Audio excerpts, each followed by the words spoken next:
like this. A very good evening to you, and thank you so much for joining us on this edition of Spectrum. We are coming to you live on Radio 1 FM 90, broadcasting from the Central Building, which is the home of this radio station. But we are also live on our website, which is www.radio1fm90.com. On that website, you click on the icon with the word Listen Live. You can also find this radio station under the different radio listening apps, which you can obtain from the App Store of your smartphone. You download, look for Radio 1 FM 90, and as long as you have an internet connection, you should be able to listen to us from anywhere across the globe.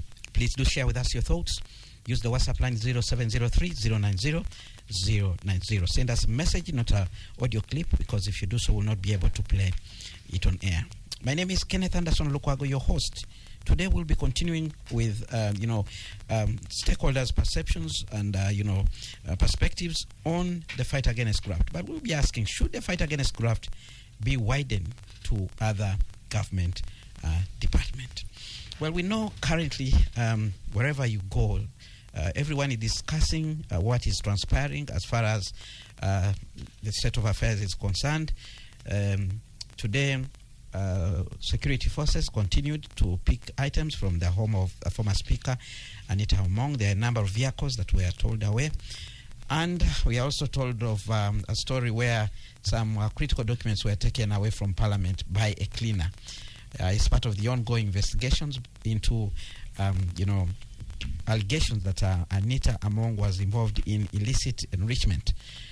But calls have come in from different stakeholders that Parliament is not the only place where corruption is.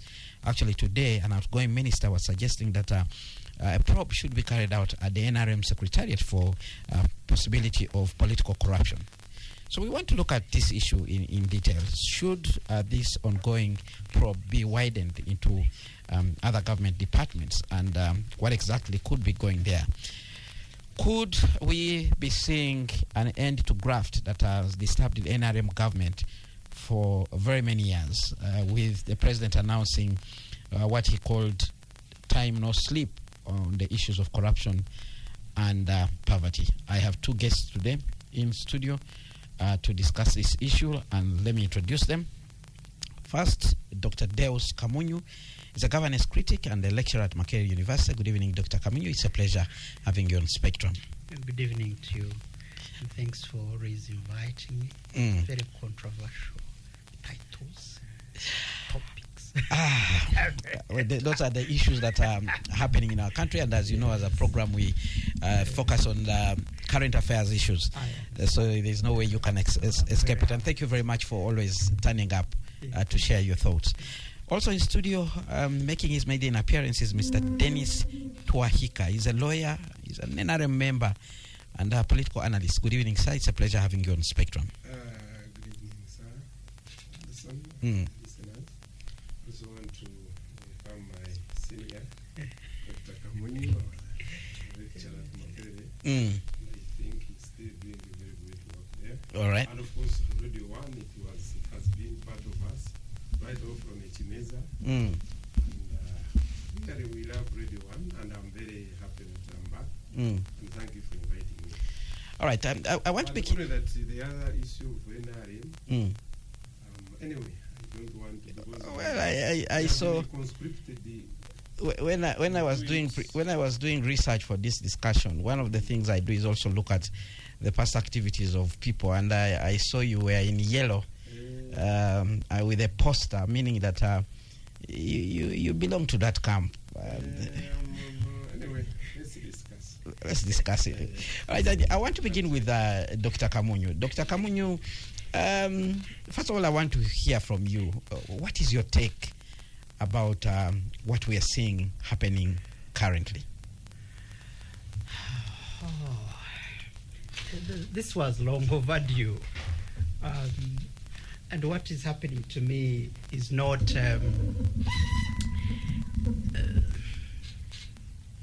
surprising, because there is no one who can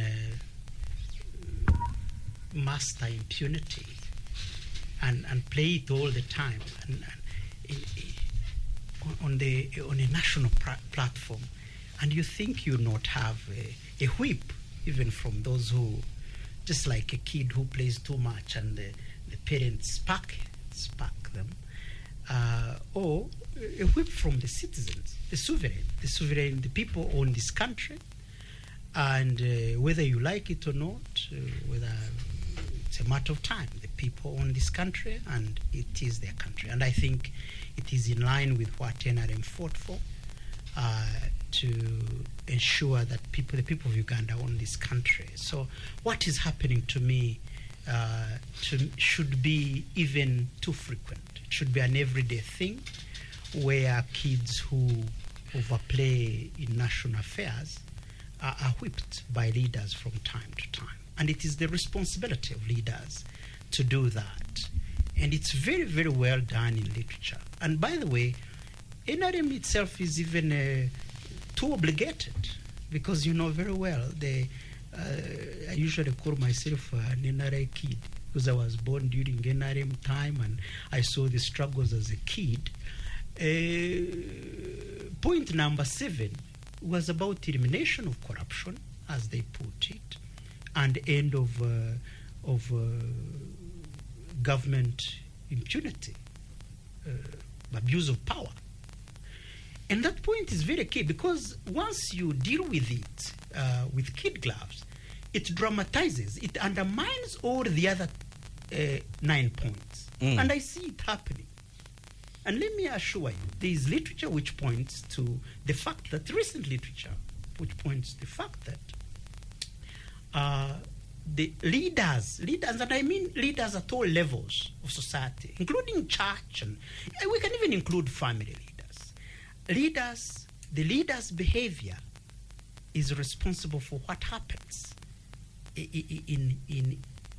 to the followers that he or she leads. And I think there's a piece of literature by Fissman and Golden. In 2018, I read a book about corruption and what everyone needs to know. Leaders are responsible. The leader's behavior is responsible for what happens. Because a leader is supposed to run a political philosophy around which a nation is rallied for development. So it must undergo formation. And while undergoing formation, corruption is like an ant-formation agent, just like salt in karo. When you put salt in karo, when mingling, it will never come together. So when society is forming and corruption mixes, it will never form. And the other one, to end with this, is the most recent. It's called Lord. I read the book for like a month. It's called Lord Peter Haynes. And he wrote about liberation and corruption, why freedom movements fail. And corruption is at the center of this failure. And so NRM is fully obligated, and I think when they are doing this, they are really dwelling. But I don't know, I will ask myself at some point, and I have not answered, why we moved from eliminating corruption and abuse of power to now fighting corruption. It's a philosophical, it's something in my head which I'm trying to, at what point did we shift from eliminating corruption to now fighting corruption? Meaning, what's the difference there? Because if we undertook to eliminate, it means we built structures that could, and they are there, because around towards the end of the 80s, we put up the Ombudsman, the IGG. In the 90s, we put out corruption court. We put in the 2000s, we have seen the State House Anti-Corruption. So we tried to put in institutions in place to eliminate corruption. So at what point, since we had at what point did we now start fighting corruption? Meaning corruption eluded us. It entered, I don't know who allowed it, now to fighting corruption, because that's ideologically wrong. You don't fight a symptom, because corruption to me is a symptom.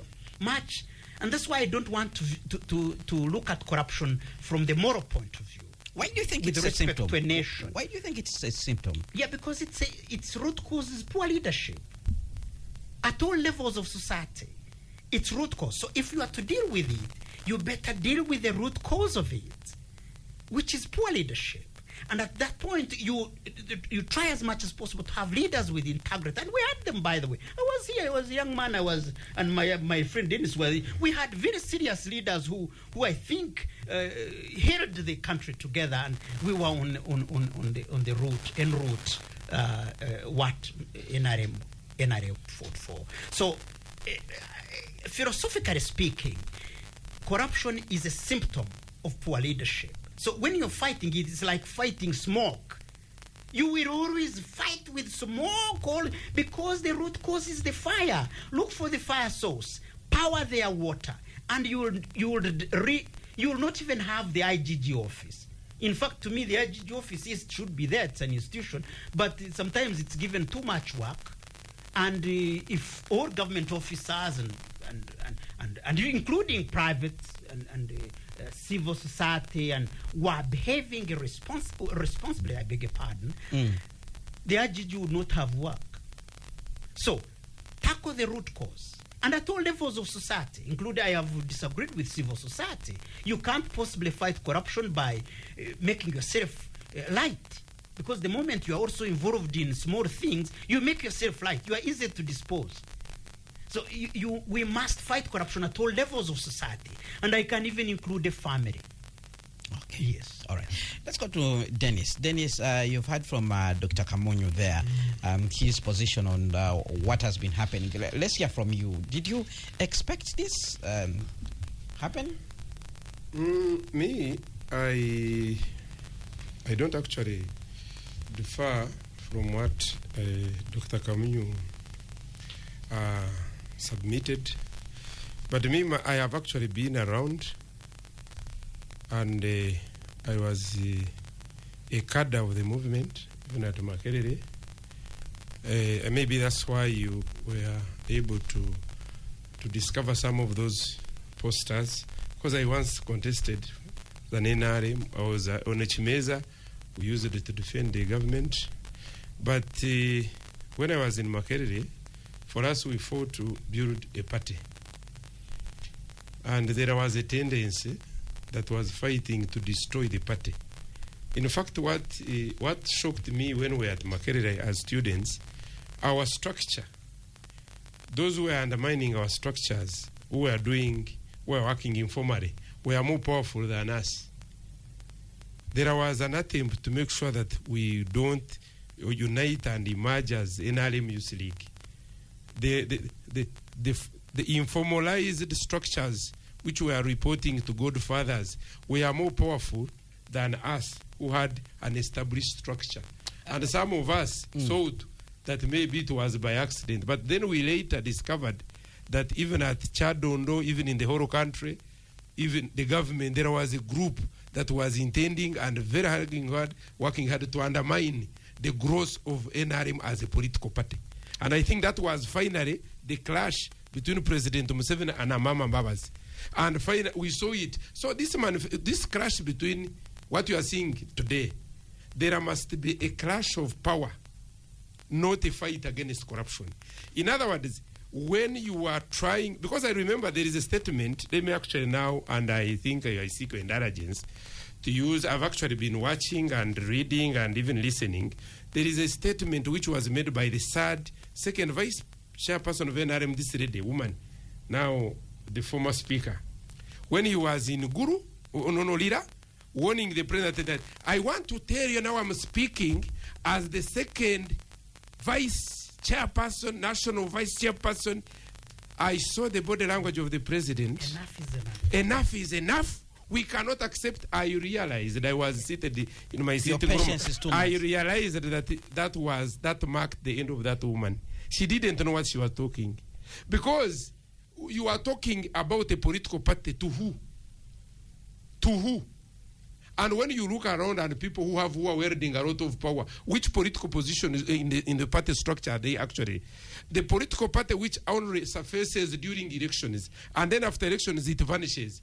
So in other words, the corruption you are talking about, when for us we thought, when we had the constitution promulgated in 1995, we thought we had actually now laid a foundation for a republic. And I want to tell you, John Adams, the second President of America, heard this to say, that a republic is the government of laws, not of men. Not of men. A government of laws, not of men. The government should be governed by predictable, equal applied legal rules, rather than arbitrary whims, desires, or unreviewable power of individual leaders. So, in other words, when you are building a republic, the first thing should be laws. We must all be subjecting to the rule of law. But this business, then this actually goes back. What are we building? We are now seeing individuals emerging more bigger than the institutions.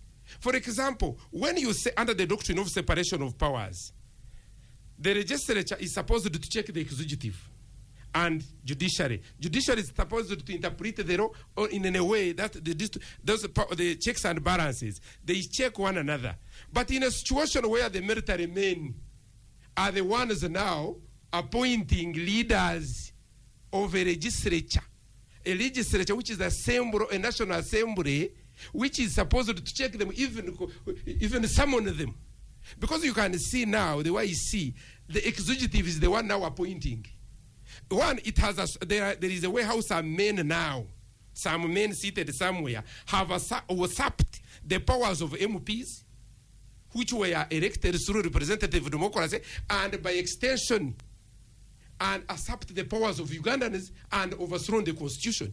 Because the established procedure of how speakers should be elected, how the president should be elected, how a member of parliament should be elected, how councillors should be elected, even how lecturers in Makerere should be appointed or selected, how policemen should be recruited, promoted, even the army. There is actually that established legal regime. But in a situation where someone now mentions Anderson or Denis Twahika, and then the whole country believes that one will be. But that is very dangerous. That is very dangerous. How can you bury laws and then support the rise of men, which is an archaic phenomena, and then you think we are safe, and then you call that fight corruption? Isn't that corruption itself? Because what is going on, the narrative that is claiming to be fighting corruption is more corrupt than corruption. Right. Yes, All it's right. very dangerous. All right, let's go back to Denis. Let's go back to Dr. Deus. Dr. Deus, when you hear Denis there explaining his position, he does not, stand very far from people who are saying that beyond this fight, there could be politics at play. What do you think is going on? Do you agree with him that there could be politics at play and not generally fight against corruption? A game of power. And without doubt, power is at the center of politics. You have to structure, restructure, dissolve and resolve to keep power. So it's at the center. And he makes some good points where, for example, I've come across literature when I'm reading about I am interested in public good, so I read governance, and the circumstances under which corruption could be good. There's no consensus that corruption is good, but circumstances where corruption has worked is in a situation, for example, whether there is total institutional breakdown. So you are trying to work to bring groups together.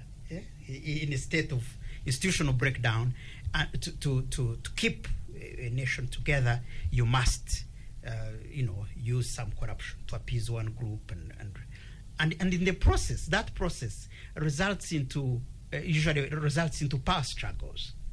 And so his point could be correct to that extent, that when in this case, power struggle between who and who? Those that over time come as a result of appeasing, because you are appeasing groups to keep the nation together. Okay, and that's one point, that you are appeasing groups. Because institutions no longer work to stabilize a nation, and so you appease groups in an attempt to keep the nation running. And so over time, those who are appeased, when you invite, I may not use bad language, but when you allow dogs to come where there's meat, they will come and they will start fighting naturally, and you may also engage in a struggle to chase them. So in my view, that's what literature seems to show, that corruption could be used to maintain a territory together, especially appeasing. And I think I have seen it happening. This group is saying, I saw when this thing had started, I saw someone from a kingship or something. That is the king in Teso. Forgive, what. Such groups, and they are very, you will hear church also saying something. It's very complicated. And so if you have adopted that as a method of managing politics of a nation, it means you are appeasing. So you are attracting those who, like you leave the dogs to come, and then if you want them to, you have now the duty, because they may overtake you. For example, hyenas can overtake a lion. Do you know that? And vultures, and they chase it from its kill. Yeah, it's possible. So now you have a duty to chase them, because some could assume prominence, and that's where maybe the power struggle issue could come in, and then of course what then happens is what we can see. This looks like like I told you, it was inevitable. This was too much. There was too much playing. There's no leader in any country that can sustain what I saw happening, what I saw coming, and leave you to dramatize society to this level, to make corruption look like a national policy. And even people to start saying, oh, what will you do to me? Stealing money, and even call those who are responsible that they are not serious, they are not strategic. That people now have started seeing corruption as a way of life. It's not possible. So to me, the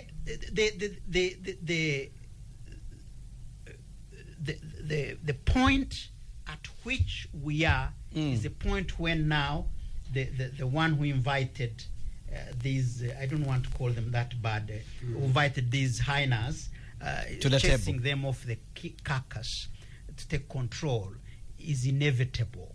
Is inevitable, because you see, it's too much. Anyone who thought this would be sustained is also is wrong. Something has to be done, even if it was a way. You hide a bit, not so. When you are, and maybe even those days in the early 90s, there must have been corruption, but at least it was hiding. Even when your children know that you and your wife are married and that they want you to sleep in the same bedroom, you can't now start having sex in the sitting room. They know you are married, so you can't bring sin in the open. It's not okay. Now making corruption look is actually undresses NRM. It makes it look as if it's a party of corruption. Corruption is a way of life. I have heard arguments. I think Andrew Mwenda is the one who has that. Without corruption, the party does not exist. Now, such comments are very serious, and they tally with the literature.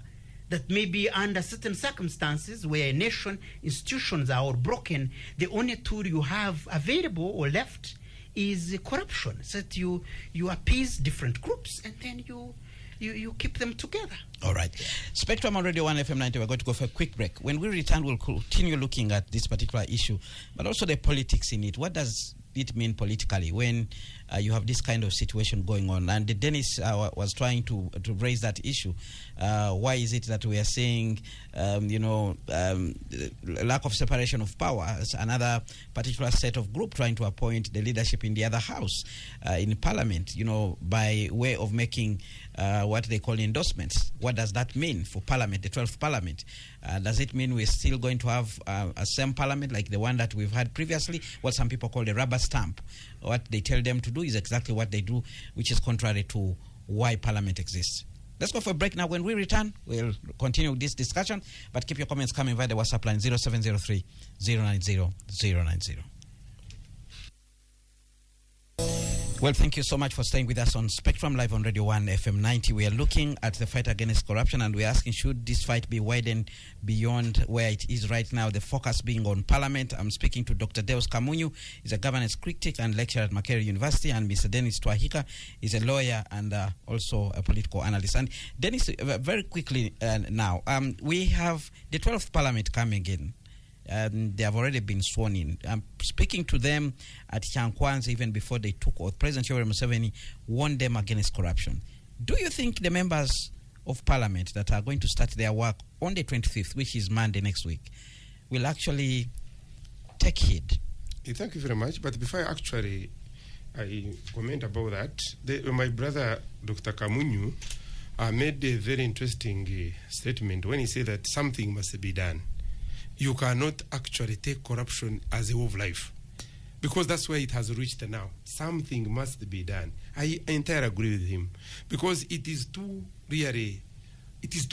The situation is too ugly, and it has started. It's too ugly beyond Parliament. So even among the voters, should the fight be widened? The corruption which is within the voters in the population is really too much compared to what is, because you see there is a problem generally. It is too much.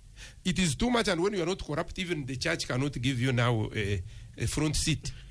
You in a church, you may not get a front, because the people who are in charge of Leite, Weya, the ones who have built mosques, Catholic churches, Protestant churches, then 90%, 80% of them are actually corrupt, and they are the ones who actually benefiting from these immense prayers from the clergy. So you can see has even connected with heaven in a way. But we must dismantle it. But how can we? And two, how should the cabinet fail to cut down the corruption? Why should Parliament fail?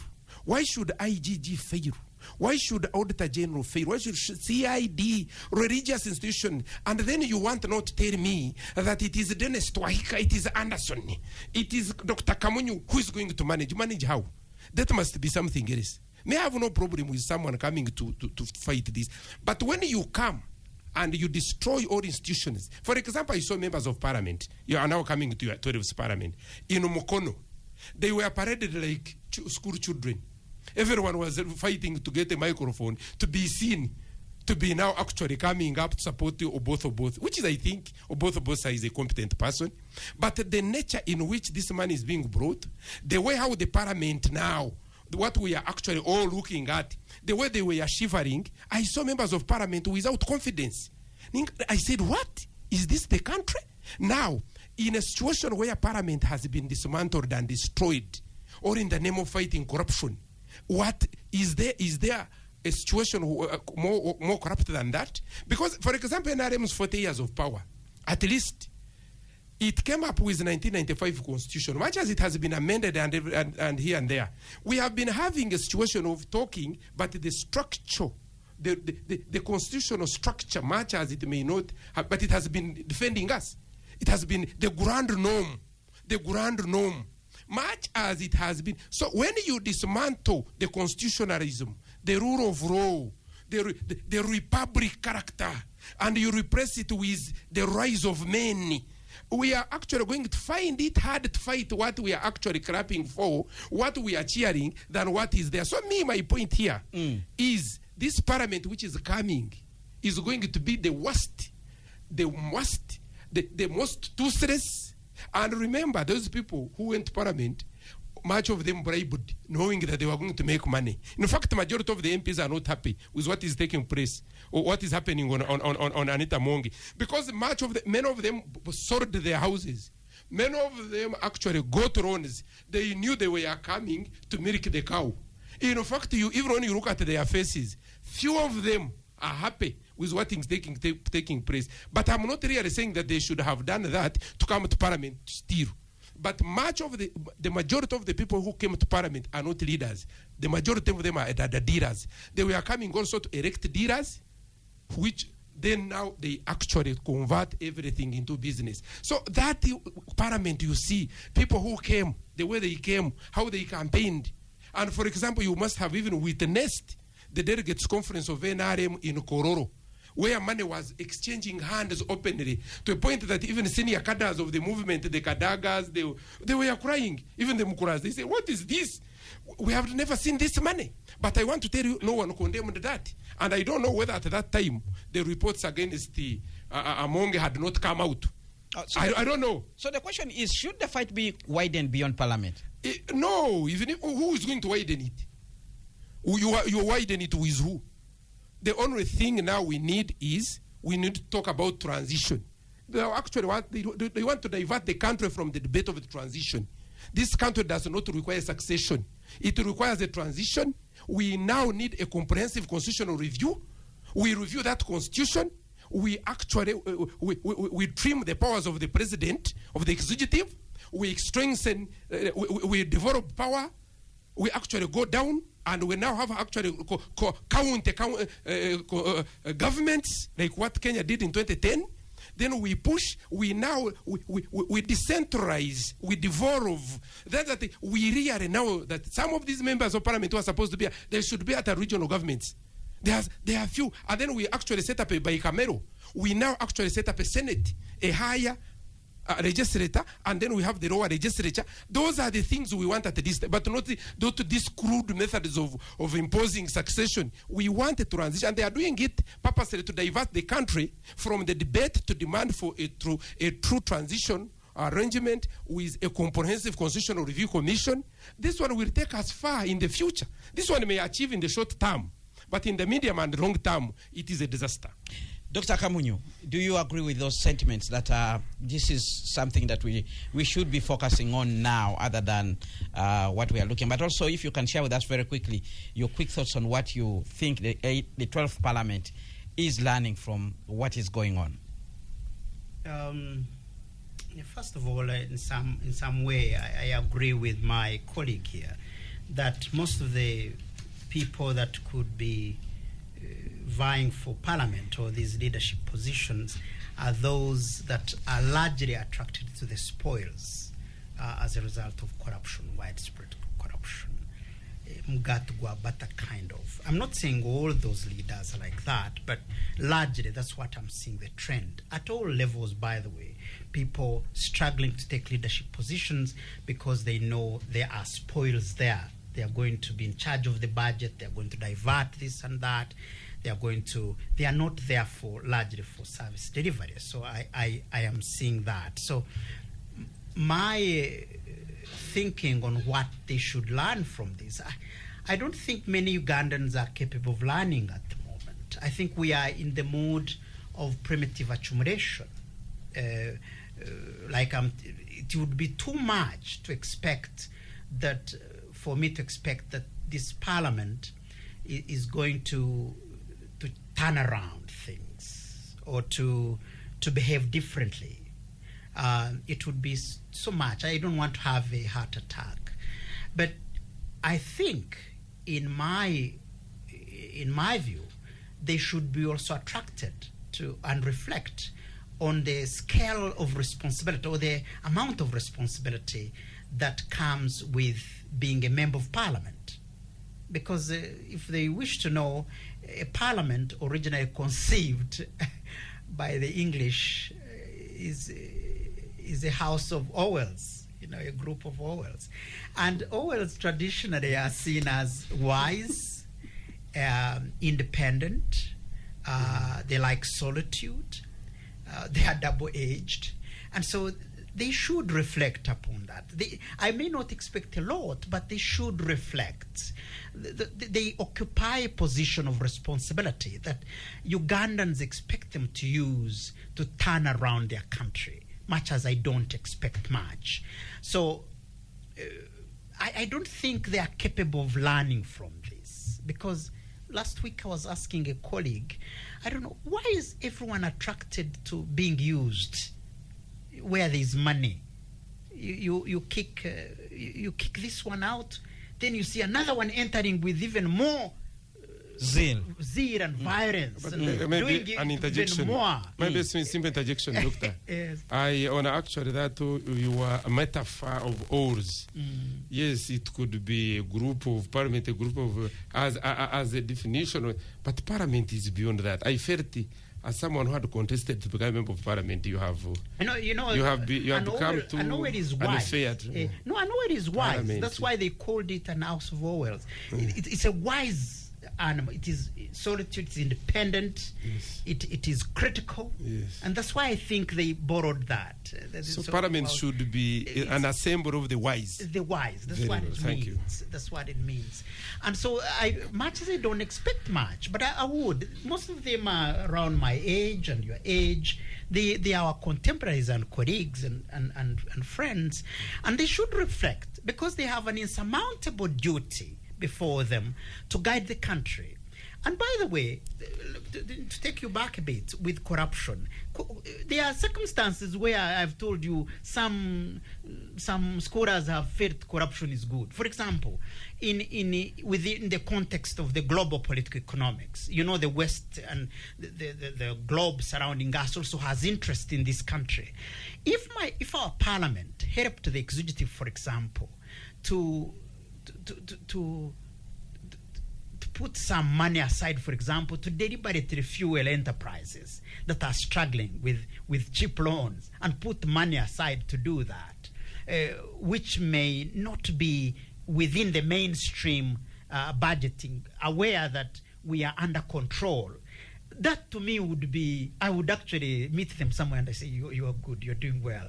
If they in the global political economy and the dictates of it to be more bureaucratic, if parliamentarians helped the executive to break the hurdles of bureaucracy and help to push things to work, I would meet them on the corridor and say, yeah, this may not be appropriate, but you are doing well.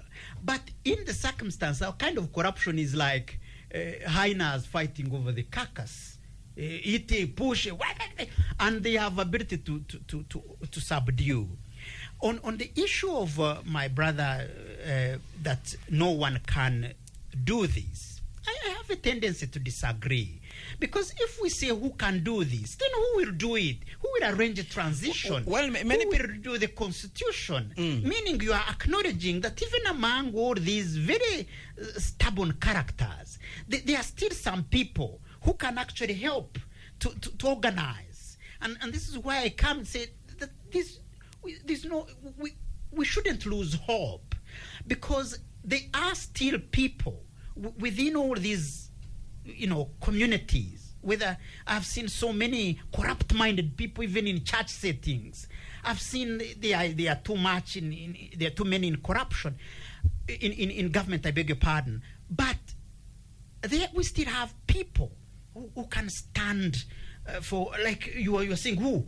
Me and you, for example, can we do it? I know people can fight it. All right, I'm not saying that there is nobody who's going to do it. I want to look at all these things positively in a way that I do not expect too much magic, but I also think we can press forward and push. And if it means a transition and organized in a manner that helps us all to coexist, well and good. But I don't want corruption to dramatize us to a point of a failed state, because there is a possibility that if corruption undermines, like I've told you, corruption is like salt in karo, in millet. Once it is, then it means we will always be disjointed, and the possibility of warlords emerging is also very high. All right. You cannot always think that things will be, okay all the time. All right, let's now go to the listener messages that are coming in, and I want to begin with Aboki Fred, who writes in and says, good evening, Spectrum. Yes, the net to catch the corrupt should be cast wider, but we must begin somewhere. Let's pray for momentum to be maintained. That's a comment there from Aboki, who is listening to us. And then we have a comment coming in from Stephen Rutaro, who says the Kamunyu man is naive. What is happening is theoretical. Eventually, after the dust has settled, they shall go back to rooting. Under the NRM, corruption is institutional. Remove it, NRM will fall with it. This AAA saga is diversionary. That's Stephen Rutaro is listening from Ruchiga. He says, he adds that Ugandans know how it will end. I am not enthusiastic about what NRM and its architects are up to. Even the person talking about hatred for corruption is a product of corruption. Man, there is need for real revolution. He's talking about a revolution. Deogracius writes in and says, Dr. Kamunyu, you are talking about we can fight, but you don't tell us the real action points. How exactly should we do that? That's Derek listening in from Mbale. Ben writes in and says, Kenneth, in reference to speech by Governor Bank of Uganda during the sovereignty bill, the lacking reserves should be recovered from all NRM politicians. That's a comment there coming in from Ben. Ham writes in and says, with this government, it's okay to be corrupt as long as you don't threaten their political power. But if you start sniffing at the big seat, you are kaput. That's Ham listening in from Entebbe. Another comment comes in here, Spectrum Radio 1, Joseph from Iganga. This corruption wave is in all government institutions due to bad leadership. It has eaten all government sectors. I agree with Dr. Kamunyu. Institutions have been built to fight corruption and never effective. Instead, have also devised means of settling issues leading to mushrooming corruption. This has exposed NRM as a corrupt party. We have another comment coming in from Innocent from Moffat. Moffat says, good evening. Thanks for the topic and a discussion. However, the way we have reached with the so-called fight against corruption, we have systematically and genuinely degenerated to fights between clubs. In a serious country, matters concerning breaking of rules should be handled by the system, not an opportunistic individual or any officer bent to humiliate people. Innocent writes in and says, the fight should be widened beyond the borders. Who are the people investing stolen money out of Uganda? More comments. Dale writes in and said, the real fight against corruption begins and ends with the president. He chooses who to reprimand and when. So many suspects have been publicly exposed, but he protects them, not until they seem to threaten his authority and reputation that he acts. Even the IGG once said the corrupt had behind the president, but to avoid prosecution, and many are relatives, friends to the president. Seduge writes in and says, good evening, Spectrum. Corruption is a big evil and we need to step up as Ugandans of goodwill. I'm sure the incoming parliament is going to deliver this time around, inshallah. That's AM Seduge there with that particular comment. Fred writes in and says, good evening, Spectrum. My comments on the topic at hand were asked, the involvement of the CDF to fight corruption as a Ugandan must be appreciated. This must be done in tandem with the law. Otherwise, we see duplication of services with several auxiliary arms of government playing same roles like CID, IGG, State House, and Corruption Unit being rendered impotent. Corruption isn't only exchange of money, but also doing contrary to what is legally required to benefit your interests. In this case, PLU's involvement of anointing political office bearers puts the CDF in a compromising situation. A wider scope of audit must extend beyond Parliament with stronger laws in place to support the already existing framework rather than diluting the one already in place without state interference. Fourthly, surprisingly, I'm also interested of the complainant in the Speaker's saga, claiming is the owner of that money if she has not been ruled against. In my opinion, let the laws and systems be allowed to function than stifling them with which accelerates and breeds more corruption. That's Kamongo Fred Keta. Listening in from Chira municipality. David December Jwe writes in from Wamala. Kajansi says, I give credit to General MK to dismantle these rackets of corruption, and I salute Honorable Aliong. I think Honorable Aliong, who was among those people raising the issues. Grace Commander writes in and says, good evening, Kenneth. And guess it's true, we have to change the power of the president in Uganda. They are using that power to change everything in the country. That's Grace Commander there with that particular comment. Somebody writes in and says, good evening, Bill, listening in from Chitezi. Many a time I feel so separated and tired, and discussion that government can succeed by substantial leap in fighting corruption. Yet, firstly, it's long been a profoundly patronage government by nature, and it was vehemently described by a very renowned and respected journalist in the names of Mwenda, who said that as a government founded by thieves on corruption and can't thrive without it. Well, that's a comment there that comes in from that particular listener. Mawa Jacob writes in and says, good evening, Spectrum. The members of parliament elected are there for handouts by the NRM chairman, so let's not expect anything from them. Gentlemen, that's some of the feedback that we're getting in from the listeners. Very quickly, if we can respond and close this discussion. Dr. Kamunyu, your quick thoughts as we come to the end of this show. Yes, there's a friend of mine who wrote saying that maybe I am not telling them what they should do. In fact, I should not tell you. And I have a reason, because we already know what to do. And I told you from the beginning that from a nation's point of view, to me, I don't view corruption as a moral question, but a question of leadership. And wherever a leader is, they know what to do. There are enabling laws, there are regulations. Do the best for your country wherever you are. If you're a social worker, organize community and organize it to be productive.